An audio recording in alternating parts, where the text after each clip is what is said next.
We all heard that the bill has now made its way through legislature, and we're waiting for Governor Inslee to sign off on it. It's HOV lane cheaters, and I'm with Trooper Rick Johnson this morning, and we're talking about them and what they do. And man, that's a big box coming up.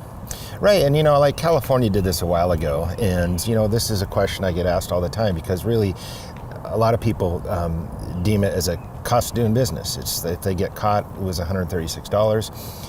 I think that we'll, begin to eliminate some of these repetitive cheaters by increasing the cost, but of course we're still going to get HOV violators. Absolutely, and that's exactly why we're about ready to go hit the road. We're going to go see if anybody is out there violating anything, and we're going to talk to Trooper Rick Johnson, a little bit more about what he's seen and HOV line violators as well.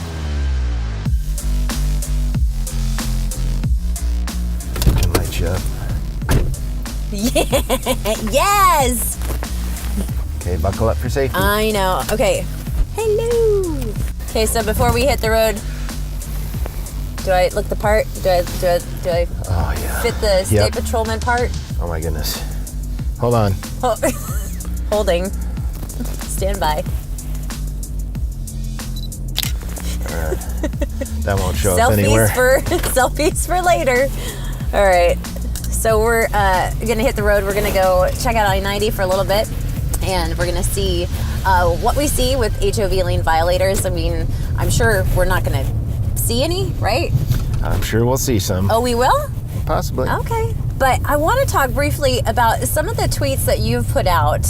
I'm gonna put your Twitter handle just below here. You've tweeted out a couple of pretty good pictures of what people are doing these days just to get where they need to go faster. Well, I think, like during an HOV emphasis we had, that's when the day after the debates, the Trump cutout was in the passenger seat. Obviously, it doesn't look real. I think sometimes it's worth to some humans to pay $136 to get notoriety of some kind. Okay. I mean, you put a skeleton in your front seat, I don't think it's going to fool us. Like, oh, that's a real person.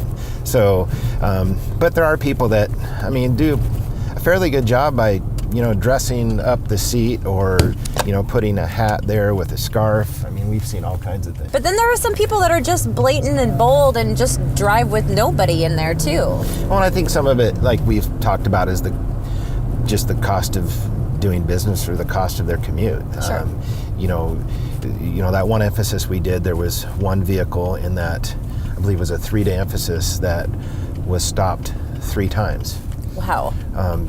That individual on his 3rd time indicated to the motorcycle sergeant that he'd already gotten 2 HOV tickets, so he couldn't get another one. Which was incorrect. Is that like an immune? What is that? What do they call it? Like on Survivor, immunity? Yeah, no. There's no limit to the number of infractions you can receive for HOV, and it really is. It's an inciting violation for. We get complaints about it a lot. So, in essence, when you stop and you pull somebody over and then you talk to them about violating the HOV lane, are they kind of feeling a little deflated and defeated, or are they apologetic? I mean, what's their reaction? There's a broad spectrum. I think, you get the individual that has an excuse, like, well, I just tried to avoid a collision and jumped into the HOV lane.